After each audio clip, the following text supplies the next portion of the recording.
के खिलाफ बोल रही है कि उन्हीं के खिलाफ बोल रही है जो 2014 में बेटी बचाओ बेटी पढ़ाओ का नारा देते हुए आए। अब इनके बेटी पढ़ाओ को हम लोगों ने सोचा कि अच्छा ये कुछ बेटियों को पढ़ाने उन्हें बचाने की बात करें, नहीं, वो चेतावनी थी कि हमसे अपनी बेटियां बचाओ। हम आ रहे हैं, हम सत्ता में आ रहे हैं। अभी हम सत्ता से बाहर थे तब हमने कोहराम मचाया था, अब तो हम सत्ता में आ रहे हैं, अब देखो तुम्हारा क्या हश्र करते हैं। वही हश्र हो रहा है। कुलदीप सिंह सेंगर हो, हरियाणा के स्पोर्ट्स मिनिस्टर संदीप सिंह हो, चिन्मयानंद हो, बृजभूषण हो, जो अब रेसलर्स वाले मसले पर हैं। क्या कारण है कि एक बाहुबली एमपी हैं लेकिन मोदी जी आज मन की बात कर रहे हैं लेकिन एक बयान नहीं दे रहे हैं, है ना। तो उनको भी सोचने की ज़रूरत है और देश की जनता को भी सोचने की ज़रूरत है कि इनके इन तमाम जुमलों में कतई नहीं आए और जो चेतावनी इन्होंने दी थी उस चेतावनी को हमें सीरियसली लेना चाहिए, वरना हमारी बेटियां सुरक्षित नहीं है।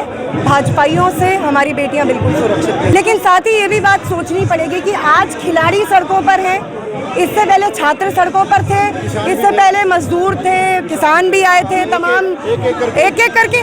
तो कुछ तो है ना, मतलब इस सरकार की नीतियाँ लोगों को चैन से नहीं जीने दे रही और इस वजह से ही अब क्या कारण है कि तमाम जो है खिलाड़ी भी आज सड़कों पर उतरे हुए हैं। इसीलिए आज किसी भी आंदोलन को हमें अलग से नहीं देखना चाहिए या कोई चीन की दीवार नहीं खड़ी करनी चाहिए। तमाम आंदोलन जुड़े हुए हैं। जी, हम तो यहाँ पर हमारे अलग अलग दस्ते आए हैं। हमारी union Delhi state anganwadi workers and helpers union का भी आज एक दस्ता आया हुआ है। तमाम छात्र संगठन, दिशा छात्र संगठन, नौजवानों का संगठन, नौजवान भारत सभा, ये सब आते रहे हैं और हम तो पहले दिन से यहाँ पर अपने जो मसले हैं उनके समर्थन में। अगर ये आंदोलन लंबा चला तो हम मोर्चा संभाले हुए।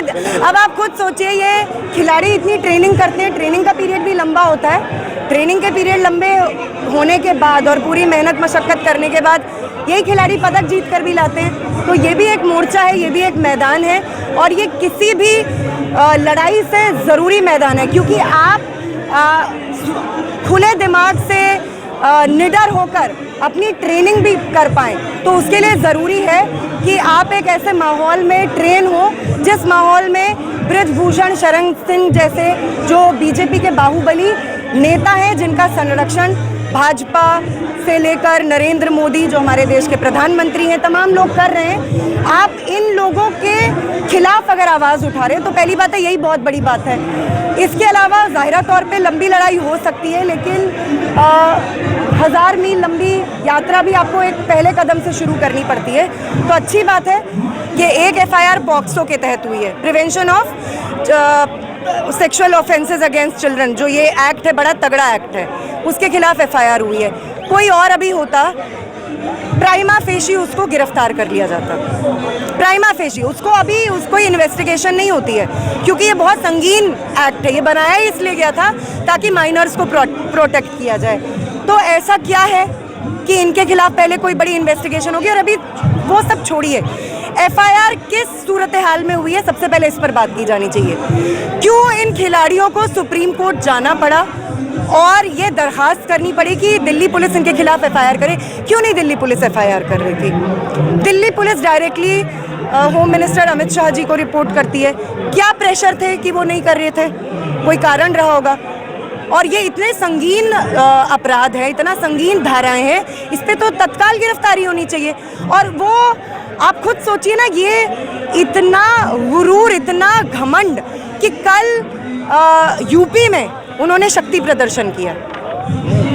बृजभूषण जो हैं उन्होंने शक्ति प्रदर्शन किया, उसमें गोंडा से लेकर आसपास के जितने भी MLAs थे भाजपा के, सब उनको मालाएं पहना रहे हैं। हमें भूलना नहीं चाहिए, मालाएं तो इन्होंने तमाम बलात्कारियों को उससे पहले भी पहनाई थी, तमाम मॉब लिंचिंग वाले लोगों को इन्होंने उससे पहले भी पहनाई थी, और आज इस तरीके के सीरियस सेक्सुअल ऑफेंडर को भी मालाएं पहना रहे हैं। तो ये बेसिकली बीजेपी का जो असली चाल चरित्र चेहरा है, ये उसी को उजागर करता है। मोदी जी तो बड़ा 56 इंच का छाती वो सब बोलते थे, क्या हो गया? वो किशमिश की तरह सूख के रह गया। ऐसा क्या है कि आप उनके खिलाफ कोई कार्रवाई नहीं कर पा रहे? ऐसे कौन से राज हैं जो उनकी गिरफ्तारी से सामने आ जाएंगे? भाई सवाल तो कई उठते हैं ना, अब इसलिए भी सवाल उठते हैं। अभी इन्हीं के पार्टी के भूतपूर्व नेता थे सत्यपाल मलिक जी, वो भी यहाँ पर आए थे, बड़े करीबी नेता थे, उनको जम्मू कश्मीर का गवर्नर बना के भेजा था इन्होंने। करीबी तो थे, बहुत ज़्यादा करीबी थे, बल्कि वो तो मोदी जी के भी बहुत करीबी थे। अब उन्होंने पुलवामा को लेकर जो खुलासे किए हैं, तो साजिशें तो इन्होंने कई सारी की। अब इस मामले में क्या कांड है ये भी नहीं हम जानते। तमाम प्रदर्शन हुए हैं तो इन्होंने छात्रों को कभी नक्सलवादी कह दिया है, कभी जब मजदूर सड़कों पर उतरते हैं तो उनको बोलते हैं ये तो उपद्रवी हैं, कभी कोई आतंकवादी हो जाता है, कभी कोई देशद्रोही हो जाता है। अब ये इस वक्त राजनीतिक रूप से प्रेरित हो गए हैं, पॉलिटिकली मोटिवेटेड हो गए हैं। ये सब कहने की बात होती है, सब वो होते हैं। आप के खिलाफ जो पहले ऑफेंस हुआ है, मतलब आपके खिलाफ जो एफआईआर अब हुई है, जो आपके खिलाफ चार्जेस लगे हैं, पहले आप उस पर बोलिए। ये अखाड़े और उस सब के बात तो बाद में कीजिए, पहले आप उसके खिलाफ बोलिए।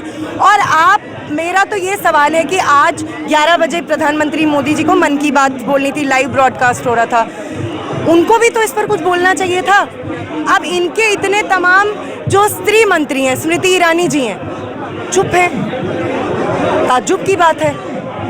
तो ये बयानबाजी आप जो कर रहे हैं वो तो किसी भी वैसे भी सेक्सुअल ऑफेंडर को शोभा नहीं देता है। और ये तो इस पॉलिटिकल पार्टी का, बीजेपी का पुराना तौर तरीका है। सरकार से आप क्या कहना चाहते हैं? सरकार से तो मैं कुछ नहीं कहना चाहती हूँ, मैं इस देश की जनता से कहना चाहती हूँ कि बीजेपी और इनके पीछे जो काम करने वाला संघ परिवार है, ये अगर 2024 में जीत कर आता है तो आपकी जो नींद पिछले 10 सालों में हराम हुई थी वो भयंकर तरीके से और हराम होगी। आपका जीना मुहाल हो जाएगा। क्यों मुहाल हो जाएगा? क्योंकि ये इस पूरे देश को बेच खाने वाले लोग हैं। बड़े बड़े धन्ना सेठों को, चाहे अडानी हो, अंबानी हो, पूरा देश उनको बेच डाला है।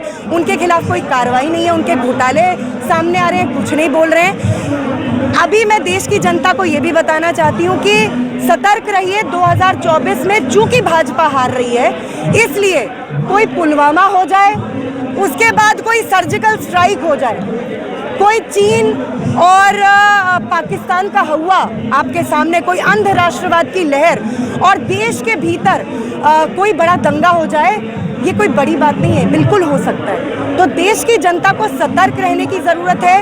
ये वो लोग हैं जो इस देश के सबसे बड़े दुश्मन हैं। इनका इतिहास ही है, जिन्होंने भगत सिंह और राजगुरु जैसे शहीदों की शहादत को बेकार बताया था और जिन्होंने क्रांतिकारियों की मुखबिरी की थी और माफ़ीनामे इन्हीं के वीडी सावरकर ने लिखे थे। इनका वो इतिहास है। आज ये सबसे ज़्यादा देशभक्ति की बात करते हैं। यही वो लोग थे जो आप कह सकते हो कारगिल का जब ताबूत वाला घोटाला हुआ, यही लोग थे। अग्निवीर योजना भी ठेके पे भी राष्ट्रवाद का काम यही करवाने वाले लोग थे। तो इनके झांसों में कतई मत आइए, सतर्क हो जाइए, सावधान हो जाइए। अगर ये 2024 में चुनकर आते हैं तो हमारे लिए एक एक पल, एक एक क्षण भारी होने वाला है। तो मैं तो यही कहूँगी। बाकी मैं तो खुद एक राजनीतिक संगठन से जुड़ी हुई हूँ, भारत की क्रांतिकारी मजदूर पार्टी RWPI से जुड़ी हुई हूँ। और मैं देश की जनता को यही कहूँगी कि आज अपने क्रांतिकारी विकल्प का निर्माण करने की तो ज़रूरत है ही, लेकिन साथ ही साथ अभी सबसे पहले हमें ये भी देखना है कि ये जो सत्ता में इस वक्त बैठे हैं, जिनसे चाहे छात्र नौजवान हो, चाहे मजदूर हो, चाहे गरीब किसान हो और अब खिलाड़ी तक परेशान हाल है, इनको किसी भी सूरत में अगर ये अब चुनकर आते हैं तो बहुत बुरा होने वाला है। ये खुदकुशी के समान है।